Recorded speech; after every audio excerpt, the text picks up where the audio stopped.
جب یزید نے 3 دن تک مسجد نبوی میں گھوڑے باندھے ہیں، اس وقت نور الدین زنگی کدھر تھا؟ اور نماز نہیں ہوئی، اس وقت زمانے میں کوئی نور الدین زنگی نہیں تھا۔ اور جب خانہ کعبے پہ صحیح مسلم میں آتا ہے کہ چڑھائی کی حجاج بن یوسف نے، اور یزید کے دور میں بھی چڑھائی ہوئی اور خانہ کعبہ کا غلاف جل گیا، ایک دیوار بھی ڈیمیج ہو گئی، اس وقت کدھر تھا نور الدین زنگی؟ اور دنیا بقدر ایفٹ ہے۔ وہ ابابیل والا ایک ہی واقعہ ہوا ہے، بخاری میں حدیث ہے کہ قرب قیامت میں ایک کالا حبشی پتری ٹانگوں والا کعبے کی اینٹ سے اینٹ بجا دے گا۔ اللہ نے دنیا بقدر ایفٹ رکھی ہوئی ہے۔ تو یہ حجاج بن یوسف کے ظلم کی ایک پوری داستان ہے، اس کا یہ بھتیجا ہے محمد بن قاسم۔ دوسری طرف اہل سنت اہل تشیع کی دونوں کی تاریخ کی کتابیں اٹھائیں، حدیث میں تو ان کے پلے بھی کوئی شے نہیں نا، کس حدیث میں محمد بن قاسم کا نام آیا؟ تاریخ سے ہی پیش کرتے ہیں، تو تاریخ یہ بھی تو سنیں نا۔ تاریخ دمشق کے اندر ابن عساکر کی، تاریخ بغداد کے اندر خطیب بغدادی کی، اور تاریخ یعقوبی جو سنی اور شیعہ دونوں مانتے ہیں، ان تینوں تاریخی کتابوں میں کم از کم 5 اصحاب کا ذکر ہے جو سندھ سے جا کے نبی اسلام کے ہاتھ پہ کلمہ پڑھ کے مسلمان ہوئے ہیں۔ یہاں پہ 5 صحابہ آئے ہیں نبی علیہ السلام کے، تو اسلام تو اسی زمانے میں آ گیا تھا۔ اور حضرت عثمان کے دور میں بلوچستان کا کتنا ایریا فتح ہو چکا تھا، رشیا افغانستان حضرت عثمان کے دور میں فتح ہوا ہے۔ بخاری میں موجود ہے کہ ہم رومن اور پرشین امپائر جب گری، اس کے بعد وہاں کے لوگوں کو ہم نے ابھارا کہ ہم نے آذربائیجان اور یہ ساری فتوحات کرنی ہے حضرت عثمان کے دور میں۔ اسلام تو آ چکا ہوا تھا یہاں پہ،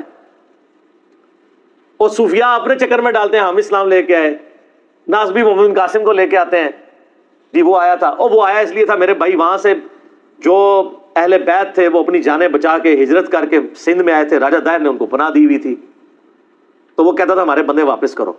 اور سر آپ سندھ میں آج چلے جائیں، سندھیوں سے ان کی ہسٹری پوچھ لیں۔ میں اکثر کہتا ہوں اللہ کے بندو، پاکستان کی ساری کتابوں میں یہ لکھ دینا کہ پاکستان جو ہے محمد علی جناح نے سیکولر اسٹیٹ بنائی تھی، کوئی فرق نہیں پڑتا۔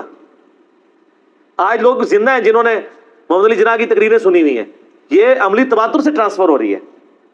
اور یہ کہ جی مسلمانوں کا قتل عام ہوا تھا، یہ کتابوں سے نکال بھی دیں تو وہ مسلمان تو نسل در نسل رہیں گے نا۔ کسی کی دادی مری ہوئی ہے، کسی کا دادا مرا ہوا ہے، جب وہ اپنی اولاد میں ٹرانسفر، آج بھی جتنے مہاجرین ہیں 70 سال ہو گئے، آپ ان سے پوچھیں وہ بتائیں گے کہ ہمارا، کوئی کہے گا میرا دادا قتل ہوا تھا، کوئی کہتا ہے میرا پردادا قتل ہوا تھا۔ آپ 200 سال بعد بھی چلے جائیں گے نا، وہ بتائیں گے ہمارے اجداد کو قتل کیا گیا تھا۔ اس کے لیے آپ کو ہسٹری کی کتاب پڑھنے کی بھی ضرورت نہیں ہے۔ تو جن اہل بیت کے ساتھ ظلم ہوئے ہیں نا، ان سے بھی تو پوچھیں۔ اہل بیت میں سے سنی ہو یا شیعہ سید جہاں پہ بھی موجود ہیں، ان سے آپ پوچھیں کہ یہاں پہ محمد بن قاسم کیا لینے آیا تھا، وہ تو نہیں مانتے، وہ تو کہتے ہیں ہمارے ساتھ ظلم کیا ہے، اور تاریخی کتابوں میں بھی موجود ہے۔ اور پریکٹیکلی حجاج بن یوسف کا پورا کریکٹر ہے۔ اور سر جو اپنے ملک کے اندر 2 نمبری کر رہے ہیں اور دوسرے ملکوں میں جا کے ماشاءاللہ لوگوں کی حفاظت کریں گے، وہ یہ فٹ ہی نہیں بیٹھتا۔ تو سندھیوں کو پتا ہے کہ وہ کیا کر کے گیا ہے۔ اور پھر آپ کو سب کو یہ پتا ہے کہ جب محمد بن قاسم نے سندھ کا وہ علاقہ فتح کیا تھا، تو اس کے بعد آپ کو بتایا جاتا ہے کہ پھر بعد میں محمد بن قاسم کو واپس بلا کے جیل میں ڈال دیا گیا۔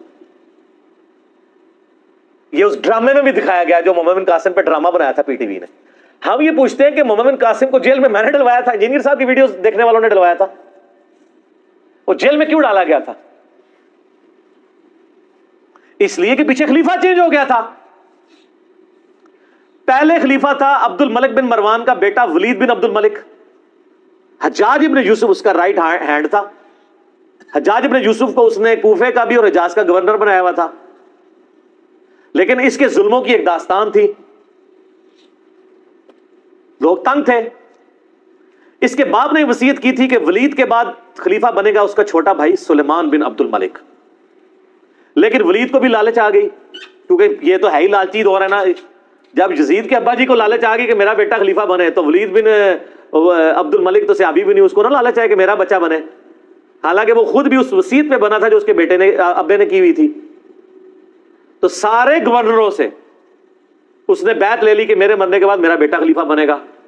ایک گورنر تھا جس نے انکار کر دیا، اور وہ تھا عمر ابن عبد العزیز۔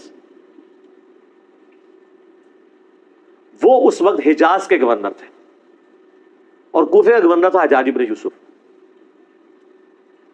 عمر بن عبد العزیز کو جیل میں ڈلوا دیا ولید بن عبد الملک نے، گورنر ہونے کے باوجود، لیکن وہ ہارد العزیز شخصیت تھے، اس لیے اس وقت ذرا پروٹیسٹ ہوئے تھوڑے بہت، اور معاملہ انہوں نے ڈیلے کیا۔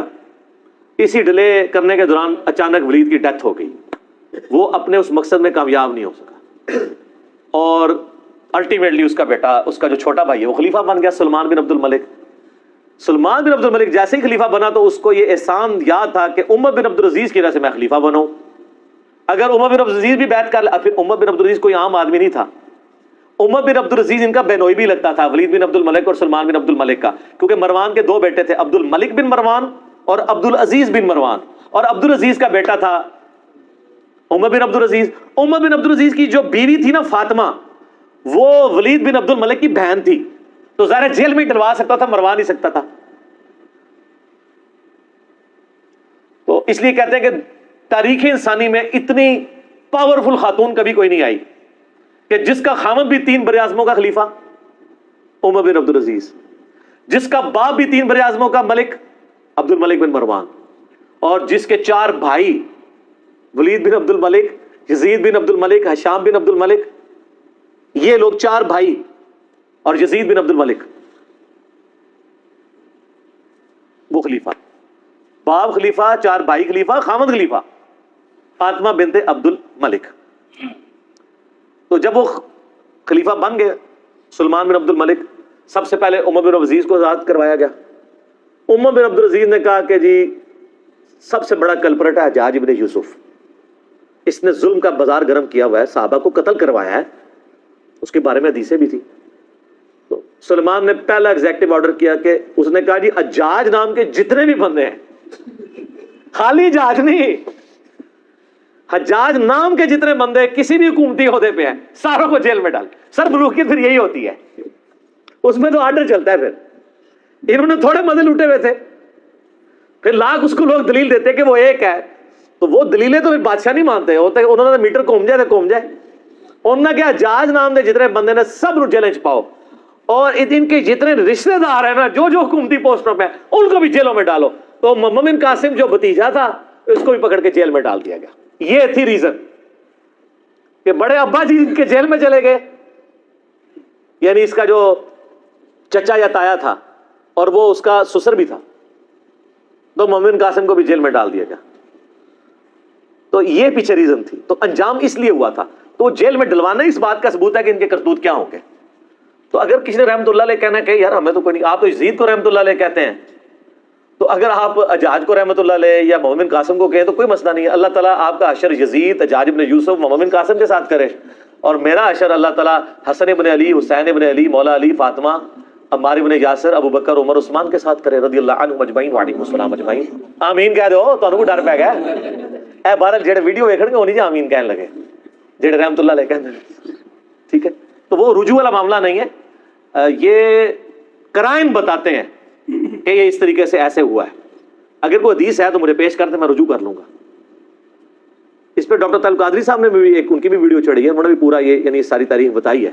خالی میرا تفرد نہیں ہے اس مسئلے میں کہ میں اپنی طرف سے بیان کر رہا ہوں، باقی آپ سندھیوں سے جا کے پوچھتے ہیں، وہ سندھیوں نے تو اتنی ویڈیو شیئر کرائی ہے کہ وہ ہر جگہ پہنچی ہوئی ہے کہ یار پہلی دفعہ کسی داڑھی پگڑی والے بندے نے ہمارے حقی کو بات کی ہے، خام خواہ مطلب ان لوگوں نے اس کو ہیرو بنایا ہوا تھا، اس نے تو ہمارے ساتھ یہ کیا ہے۔ ادھر میں یعنی کافروں کی نہیں بات کر رہا، مسلمانوں کی،